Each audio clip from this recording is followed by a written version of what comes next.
personally in the past. I'm not planning on doing that this time. And that includes, not endorsing either of the candidates. Now, look, there's obviously a lot of crazy stuff going on in the world. The historic events over over the weekend. And, on a personal note, it's, seeing Donald Trump get up after getting shot in the face and pump his fist in the air with the American flag is one of the most badass things I've ever seen in my life. But look, it's, and I think, look, at some level as an American, it's like hard to not get kind of emotional about that spirit and that fight. And I think that's why a lot of people like the guy. They're telling me I got to beware. I think it's time we stop. Children, what's that sound? Everybody look what's going down.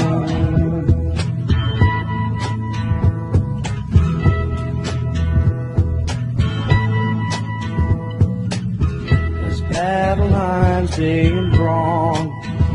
Nobody's right if everybody's wrong. Young people speaking their minds.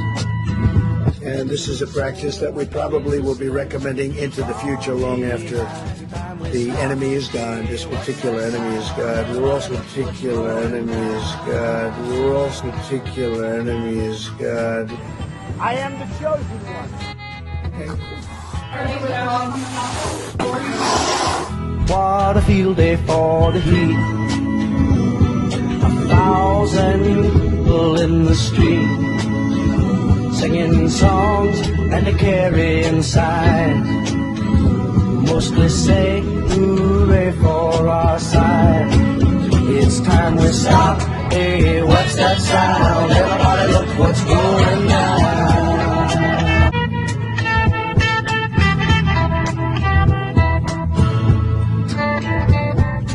Paranoia strikes deep into your life, it will creep. It starts when you're always afraid. Step out of line, the man comes.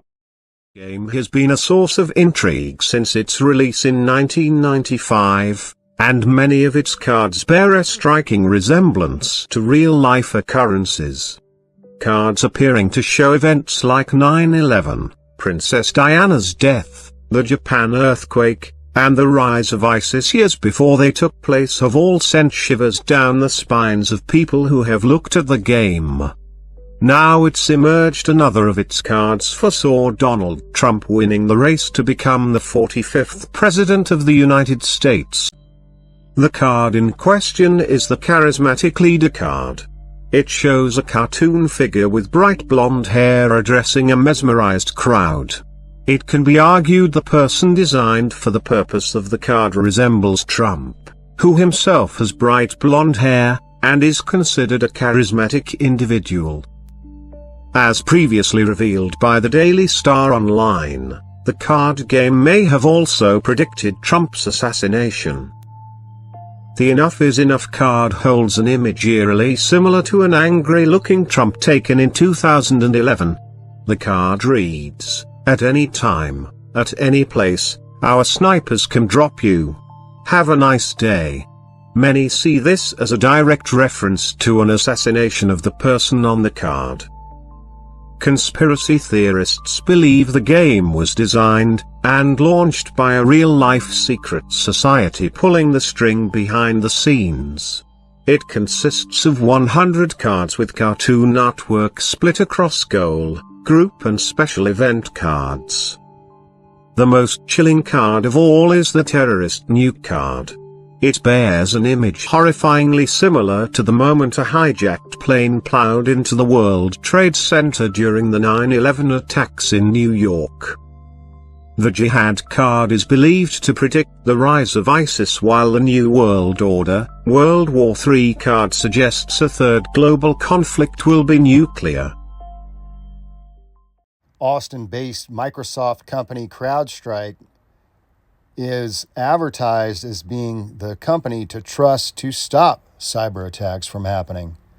Isn't it strange how things work out in real life? Take a look at this! A They've left us a gift. I think we misjudged them. I love horses. We should open the gate. Let's see what Charlotte thinks. At CrowdStrike, we monitor trillions of cyber events to detect threats and prevent breaches before they happen, to keep your business from becoming history. We stop cyber attacks, we stop breaches, we stop a lot of bad things from happening. CrowdStrike, protection that powers you. The assassination attempt takes place on Julius Caesar's birthday. And if you guys remember, there was a play rendition done of him being stabbed, Trump being stabbed like Julius Caesar. And you'll notice in the play, the man stabbed is wearing the blue tie, and then the man on stage is in the red tie. It'd be me for 1 month. You really think it would work?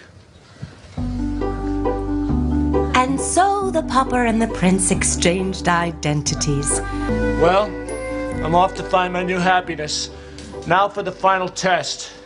Let's see if my your assistant, Carl, can tell the difference. Look at this janitor here. Ew. It's disgusting. Carl, take this dirtbag out into the swamps and shoot him. Oh, wait a minute, Carl. I'm the prince. Shut up, janitor. You're going on a 6-foot holiday. You know, I think I'm going to like being the prince. I think there are two Donald Trumps. There's the public version, and people see that, and I don't know what they see exactly, but it seems to have worked over my lifetime. But it's probably different, I think, than the personal Donald Trump. I think Ben would say that. Ben said it very well today. So perhaps there are two Donald Trumps. A few weeks ago. First, there's two Trumps. Okay. The one in the red tie is the real one. The one in the blue tie is not. The one you saw last night after the victory was the blue tie. It's like President Donald Trump as he's assassinated on stage. Look as his character is stabbed to death. And there's no mistaking the Trump connection. Check out the unbuttoned overcoat and red tie that hangs over his waist. It's a staging of Shakespeare's Julius Caesar that is outraging many. The controversial production is taking place here in New York City's Central Park. The staging is being seen as a direct jab at Trump and the controversial political climate in this country. There are other similarities to Trump. Caesar's wife, Calpurnia, bears a resemblance to First Lady Melania. Make hands for me! This is how the assassination scene has usually been done. Julius Caesar repeatedly stabbed by the members of the Roman Senate. In the new version, you see a bloodied Caesar, his white dress shirt soaked. Gemini is, in fact, Janus, and that's going to be the topic of today's show. Who is Janus, you may be asking? Well, Janus is the ancient Roman two-faced god. In fact, a gate or a wall was named after Janus. The gate was called the Ianus Geminus. This is it right here, pictured on this coin. We're going to talk more about this gate later in the show, but I wanted to open the show with this because this is indicative of Trump's wall. Now, as we go through some of these points that seem to mirror the Janus two-faced god, understand that everything that I mention is referenced in this Wikipedia page for Janus. Okay, so I'm going to reference this page throughout the show. Now, Janus' name means doorway or passages, kind of like a time traveler. He was referred to as the beginning and the end of all things, knowing the past and the future. Janus could see into the past with one face and into the future with the other. He is actually referred to in this Wikipedia article as the master of time. Does this all sound familiar? Janus could be a double for Kronos, which of course is Saturn. You're going to see references of Saturn to Janus as we move through this live show. Do you remember the clock at the foot of Trump Tower? Remember this? Let's pull this up here. This is it right here. Let's look at images of the clock at Trump Tower. Well, there's more to this. And as we've talked to you about in other shows, the makers of Back to the Future, way back in the 1980s, they admitted that the Biff character was based off of Trump, all the way back in the 80s, when Trump was nothing more than a millionaire at that time. An up-and-comer, but nonetheless, they based an entire series off of this man, almost as if they knew what was going to happen. Here's the Trump Tower clock. This is all about time travel. Now, what else is going on with Janus and Trump? Well, there's a Biff reference in the Janus archetype. Yes, Biff. Same character from Back to the Future. In fact, the two faces, the way it's depicted of Janus, is called the Bifrons. What you're looking at here is called the Bifrons. We're going to call it the Biffrons because that's what the intention was. And Bifrons means two faces. Now, not only is Janus called Bifrons, but Biff and Tannen are the names of demons. Here's Bifrons as Janus, so you can see the documentation for that. Bifrons is the two faces of Janus, the god of beginnings, transitions in ancient Roman mythology. Here is the list of theological demons. We have first Bifrons, and we have Tannen, Biff Tannen, from Back to the Future. And this is why they depicted Biff as Trump. Now, here's the Bifrons demon. Remember, this is Janus as well. A demon described in demonological grimoires, the Lesser Key of Solomon, as the 46th spirit, in the Pseudomonarchia Demonium as the 47th spirit. Let's keep reading about Bifrons, the demon. That demon looks familiar because he's often depicted in some of these horror films, right? With these razor sharp teeth, bald, no hair, with the eyes set wide apart. Some of these horror films seem to depict this demon, okay? And it says here that it was mentioned in the Dictionary Infernal. In these works, he is described as an earl who initially appears as a monster before adopting a more human form. His duties include teaching arts and sciences, including astrology, geometry, and the properties of different plants and stones. He also moves bodies into different graves, lights candles over graves, and depending on the version, commands either 6, 26, or 60 legions of spirits. According to Rudd, Bifrons is opposed by Shemhamforash angel Ariel. So that's the angel who controls this demon or keeps him in check. Here's the other demon. Now this is more like a monster. This is Tannen, Biff Tannen, remember? And this is actually the word used throughout the Bible, the Hebrew word for this Leviathan creature. It's a symbol of chaos and evil. The name may derive from a root meaning howling or from coiling in a manner like smoke. In modern Hebrew usage, the word Tannen means crocodile. Tannen appears in the Baal cycle as one of the servants of Yam, defeated by Baal or bound by his sister. He is usually depicted as serpentine, possibly with a double tail. There's that double reference again, right? The Tannaman also appears in the Hebrew Bibles of Genesis, Exodus, Deuteronomy, Psalms, Job, Ezekiel, Isaiah, Jeremiah. They are explicitly listed among the creatures created by God on the 5th day of the Genesis creation narrative, translated in the King James Version as great whales. The Tannin is listed by the Apocalypse of Isaiah as one of the sea beasts to be slain by Yahweh on that day. The dragon. So, these are the roots of Biff Tannen. I mean, the similarities are uncanny. Sat on him had a bow, and a crown was given unto him, and he went forth conquering and to conquer. And I saw, and behold, a white horse, and he that sat on him had a bow, and a crown was given unto him, and he went forth conquering and to conquer.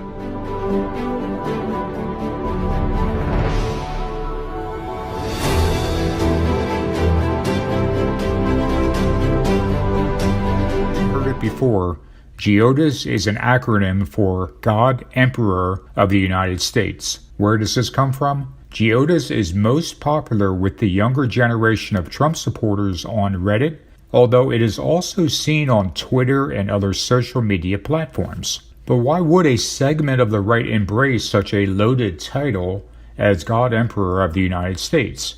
Because the idea of an American president being a strongman or even a dictator is exactly what they want to happen. But it's even more than just wanting a strongman. To them, Trump is God and Emperor. He isn't just the former POTUS trying to make a political comeback. Instead, he is the all-powerful, unstoppable, unbeatable force of nature destined to rule over all of us. Who can fight against the GEODIS? In their eyes, no one can. And in fact, they are right. It is impossible to fight against Trump because he will say or do anything to win. There is simply no depth he won't go to in order to elevate himself, and this is what makes him such a force in the political arena and on the world stage. Things Trump is for. God has destroyed cities, people, and nations over. This is not a laughing matter if you fear God. What I am afraid of is that we have a man who says God is his Lord, but has no actual fear of God. And I don't think he's talking about the same God we are. The Masons, they all talk about a God. It was there behind the RNC, the great big pyramid with the G on top of it. Yeah, they also call that Lucifer. My dad was a 32nd degree master mason. He was a worshipful master. My dad would never say Jesus Christ is Lord. He would always talk about God, and he'd say Jesus is the Son of God, but he'd never say Jesus Christ is Lord. Only God is Lord. And then he said Jesus is the same as Muhammad, and God is the same as Allah. Well, gee, I wonder why you say that. Well, the reason why is because, and once again, one of the problems with why I think it is a danger that Trump surrounds himself with NAR and Catholics is because the merging of the one world religion is being unified and built, constructed, sewn together by Donald Trump.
My hero.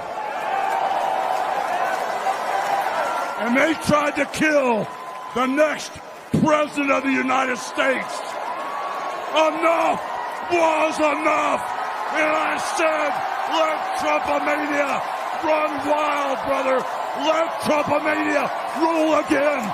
Let Trumpomania make America great again. Meanwhile, we have another part of the church who would rather grab a tent peg and drive it into the ground, attached to their own earthly tabernacle, because they want to inherit the dirt that is here, the dirt of the world, the dirt that Jesus rejected. Because when Jesus was here, Satan tried it on him too. Bow down and worship me, and I'll give you part of the dirt, the kingdoms of this world. And when Jesus looked at it, folks, can you imagine that? Satan was offering Jesus dirt, buildings that were made from dirt, buildings and palaces and structures made from dirt that he created, that Jesus created. How could that be tempting to Jesus? Because he's the creator. And Jesus said, no. And our kingdom is not of this world. Our tabernacle is not one built with hands. And our tabernacle and temple is not one that we should invest in here on earth. Meanwhile, you have the 7 mountain sorcerers and warlocks that have convinced their people who do not read their Bible, whose pages are still stuck together because they're not familiar with what it says. The warlocks of Satan are convincing them that it's better to try to invest in the dirt here on earth and the kingdoms of this world. So Satan has them deceived. And Satan has also raised up his poster boy, an advertiser of lies, which is Donald Trump, to try to tell them that he's going to make America great, tempting them with dirt, with ashes. And when Jesus was here and the blind man wanted to see, Jesus spit into the ground, into the dirt that he made, and he made a new eyeball. But you got people here listening to a similar thing, Donald Trump spitting his mucus boogers into the ground, offering to make America great, with mucus from Satan, boogers from Satan, mixed with dirt. And the people like it. They cheer for it. And they fashion apparel to advertise it. And they stick it on their head that they are going to be great with dirt from the ground, with dirt from Satan, with dirt from Mystery Babylon, with dirt from the great harlot, from the chicken ranch of Satan, the prostitute. Folks, do you see the difference? We have a choice. And that is what the tribulation is for. The tribulation is so that we, as God's people, can choose. And that is why, my friends, that is why we have to endure the tribulation period, so that you can choose. I gave proof that it was him, because Trump is now invoking the spirit of Alexander the Great. And Daniel chapter 8 tells us that the little horn would come from the remnants and the residue of Alexander the Great. And now we have Trump coining the phrase Macedonians, from Macedonia, which coincides with Alexander the Great of Macedonia. That's the previous program. Go listen to it. We're here, ladies and gentlemen. So my motivation has several goals: to inform the remnant of God with understanding. God has unsealed it, and I'm presenting the information to prove that it's unsealed. And then also challenge everyone listening to get your heart right. Also, my motivation has to do with encouraging you to find your boldness and your courage, so that you can raise your hand and say, Lord, here am I. Use me. Show me what to say. Give me the words to say, but help me share the word with my friends and my family and my loved ones. Ladies and gentlemen, my prayer is that you would find the boldness to speak by the power of the Holy Ghost to help others be rescued. Because we got to rescue the others that are in that deception. And I'll say it up front, folks. I'll say it. I am motivated to pull people out of that deception that has taken people to hell, that is taking members of the body of Christ to hell, that is molesting my fellow brethren, that is molesting people that I care about, that is molesting people who were my friends, and even strangers. That is my goal also, and that should be all of our goal, that we have the Word of God in our lips, and we are bringing the light, because we're running out of time. And his devoted supporters are plotting and planning and devising their schemes to increase the power of the presidency when Trump is back in the White House in 2025. Time magazine just did this cover story interview with Trump, going into detail about his authoritarian plans when reelected. The Economist just did a similar cover story about how Trump's followers are rolling out the red carpet, preparing the way for his return to power with alarming plans to begin his road to a totalitarian dictatorship. The Financial Times headlines, Donald Trump's plan for a second term. There needs to be a purge. Rolling Stone headline, every awful thing Trump has promised to do in a second term, the former president has pushed a slew of terrifying proposals, both publicly and privately, that he plans to unleash.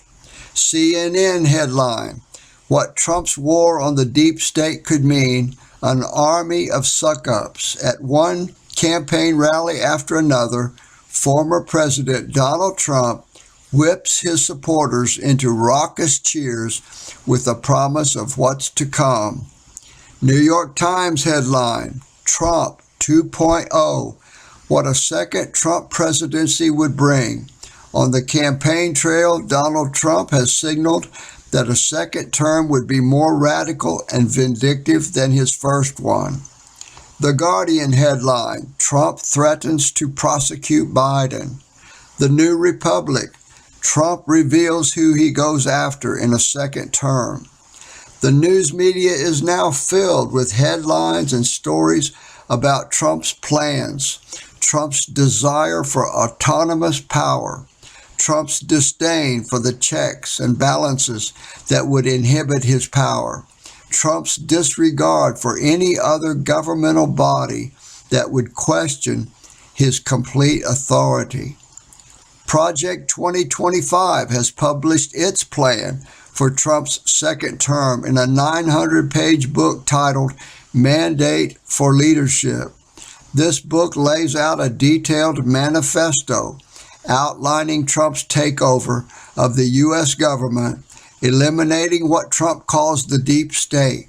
The plan is to quash any opposition to Trump and install devoted, unquestioning Trump supporters into all government positions. One of the most predictive things ever is a card game called the Illuminati card game. Came out in like the 80s or 90s. I don't think the people who made it have ever really been interviewed. I'd love to see someone interview them. Like, how did you know? Because the card game predicted 9/11 exactly. It had all kinds of cards in it, showing the pentagram getting blown up exactly how it was. The Twin Towers getting blown up. This is before it all happened. The Illuminati card game is more predictive of events than The Simpsons, which is pretty good. Simpsons predicts a lot because he's also basically a Freemason / globalist or whatever in these groups, Jesuit, all these things. But I've mentioned this card numerous times over the years because it looks so much like Donald Trump. It's the enough is enough card. Like, does that not look like Donald Trump to you? And remember, this is well before he was president. This is back in the 90s, I think, when they created this game. But here's what's even more interesting. The first sentence, at any time, at any place, our snipers can drop you. Have a nice day. What are the odds? The Illuminati card game just always, like, I was trying to think about it. I'm like, how would they know that in the 1990s that they were going to do an assassination attempt on ex-president Donald Trump with a sniper, like 30 years later, and put it on a card? The only things I can think of is that they either have the ability to change the future or the past, or control events and plan them well ahead of time, which would be very, very high level, very powerful people. I would say not even barely even human. But at the end of the day, I just know this is a 3D video game, so these are all just things in the video game to me. And to me, these are all just interesting and wild and crazy. And look at the time. I always like to look at the dates and the time when these things happen, because they usually have hidden things in them. Whether it's the people doing them, or it's just part of the Matrix or the video game. But you can almost always find very interesting coincidences, which I've said previously, I don't believe in any coincidences at all. I think this is all scripted, all 3D video game. But look at the time. You can see it very clearly on the Fox broadcast. They had the time on screen. If you're watching on the East Coast, the exact time that he was hit by, or it looked like he was hit by a bullet. They say he was hit by a bullet. He put his hand to his head. That's all we really know.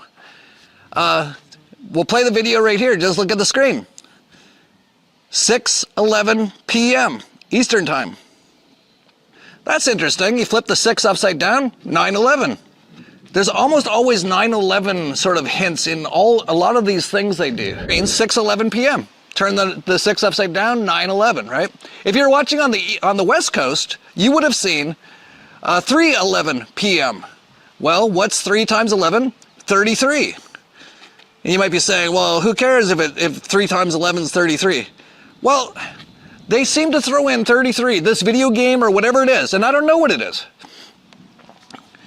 All I'm telling you is what I've been noticing, and notice that the AIPAC or the Jewish whatever league says that you're a terrorist if you use the word that you're noticing, because you're starting to notice all these things that people like them seem to do in this matrix.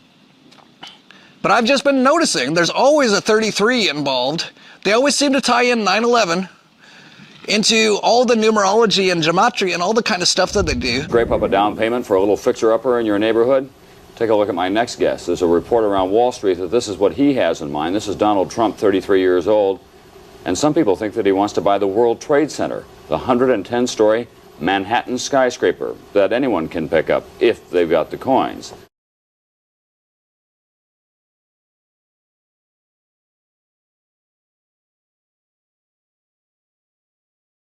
This is Donald Trump, 33 years old, and some people think that he wants to buy the World Trade Center.